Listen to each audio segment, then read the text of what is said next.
श्री देवी शैलपुत्री.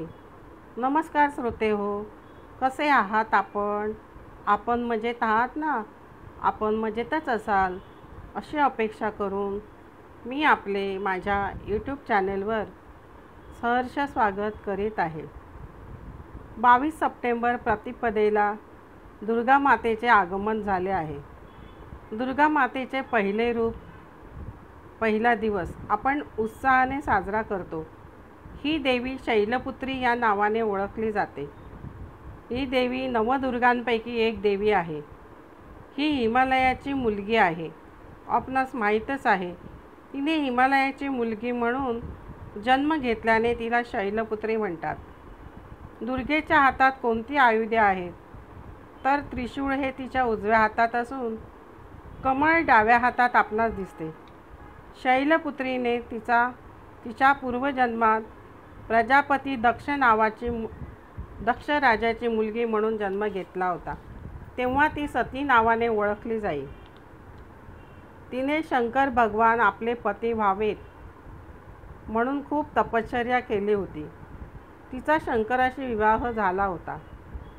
एकदा दक्ष प्रजापती राजाने खूप मोठा यज्ञ केला होता. त्याने सर्वांना यज्ञासाठी बोलावले होते, परंतु भगवान शंकरांना त्याने आमंत्रण दिले नाही.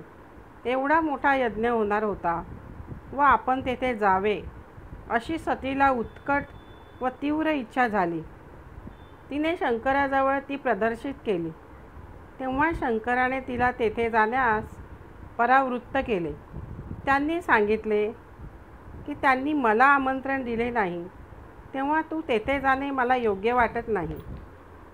परंतु माहेरी गेल्यावर आपले आई वडील भाऊ बहिणी भेटतील, त्यांची गळाभेट होईल या आशेने शैलपुत्री यज्ञाच्या ठिकाणी न बोलावता सुद्धा गेली.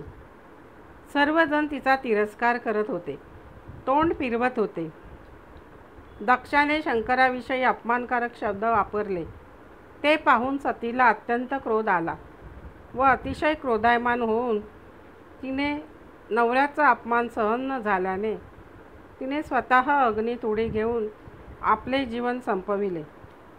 शंकराला ही कल्पना येताच आपले गण पाठवून पूर्ण यज्ञ त्याने उद्ध्वस्त करून अस्ताव्यस्त करून टाकला.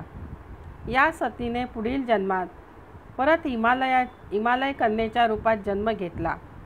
यावेळी ती शैलपुत्री नावाने प्रचलित झाली. पुढे तिचा विवाह शंकराशीच झाला. अशी ही शैलपुत्रीची कथा आहे. देवीचा मंत्र खालीलप्रमाणे: सर्व मंगल मांगल्ये शिवे सर्वार्थ साधिके शरणे त्र्यंबके गौरी नारायणी नमोस्तुते. श्रोते हो, हा मंत्र देवीच्या 10 दिवसात आपणास दररोज म्हणावायचा आहे. त्यामुळे देवीची आपणावर कृपा होऊन आपल्याला देवीचा आशीर्वाद मिळतो. आपली सर्व कामे पूर्ण होतात. श्रोते हो, आपण माझी कथा ऐकलीत. कथेला लाईक व सबस्क्राईब करा ही विनंती. श्री शैलपुत्री मातेचा जय जयकार असो.